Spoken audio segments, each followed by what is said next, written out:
My name is Keana Colbeck, and I will be presenting my history timeline. So here we have a timeline of the political transition from 1989 to 1994, the dismantling of the apartheid state. So in 1989, President F.W. de Klerk became the president of the National Party. This was because P.W. Botha was sick, and also the National Party felt that his policies that he had in place were not good for the future of South Africa. In 1990, F.W. de Klerk released Nelson Mandela from prison as they had negotiated a way forward for South Africa. In 1991 was the start of the Convention for the Democratic South Africa, known as CODESA. There was two sittings that they had where they had political parties present and negotiated ways to improve South Africa and dismantle the apartheid regime. In 1992, the whites only referendum where F.W. de Klerk allowed whites only to vote whether they were in favor of apartheid or not in favor of apartheid, and around 68% of the whites voted that they wanted an end to apartheid. In 1993, Chris Hani was assassinated by a Polish guy. This was because he was an activist against apartheid and he stood up for the black people, not only the black people, but for the people who were under the racial segregation oppression.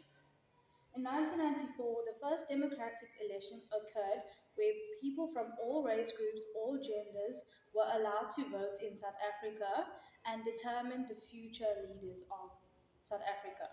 The ANC had won these elections and Nelson Mandela became the first black president. Thank you. 1998, under the leadership of F.W. de Klerk, the, who became the president of South Africa, as P.W. Botha had resigned from being president because of his illness, and he was the leader of the National Party. Although F.W. de Klerk promoted Afrikaner nationalism, he also brought about negotiations between the political parties, including Nelson Mandela and the ANC, in order for there to be an end to the apartheid regime. In 1990, Nelson Mandela was released following F.W. de Klerk's decision to release him and many other important people that played a role in the anti apartheid regime. Um, in this year, there was also the unbanning of the organizations such as the Pan African Congress, the African National Congress, and the South African Communist Party. In 1991, the Convention for a Democratic South Africa, other known as CODESA, was formed in order for them to be an interim constitution that promoted negotiations between the National Party, FW de Klerk, and also political forces.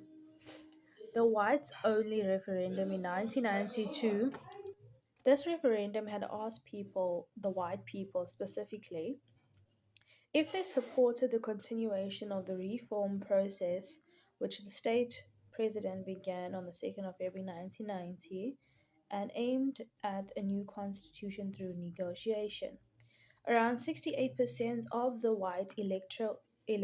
the white people voted yes, as they wanted a stop to apartheid. In 1993, the assassination of Chris Hani, who is a revered man in the liberation movement and also the ANC's arm wing, which meant that he was part of the Umkhonto weSizwe and he was a militant. Many of the South Africans were shocked at his death as he was assassinated by a Polish man.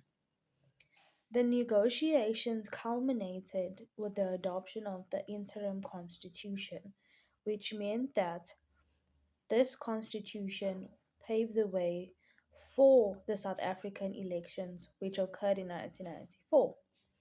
Nelson Mandela and F.W. de Klerk were also awarded the Nobel Peace Prize in that year for their peaceful efforts in dismantling the apartheid regime.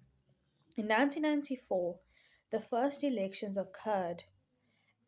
People from all race groups, from all cultures, all voted on the 27th of April 1994, and the ANC had won the elections, and Nelson Mandela became the first black president in South Africa. This also symbolizes the significance of the ANC and Nelson Mandela in dismantling the apartheid system. Thank you.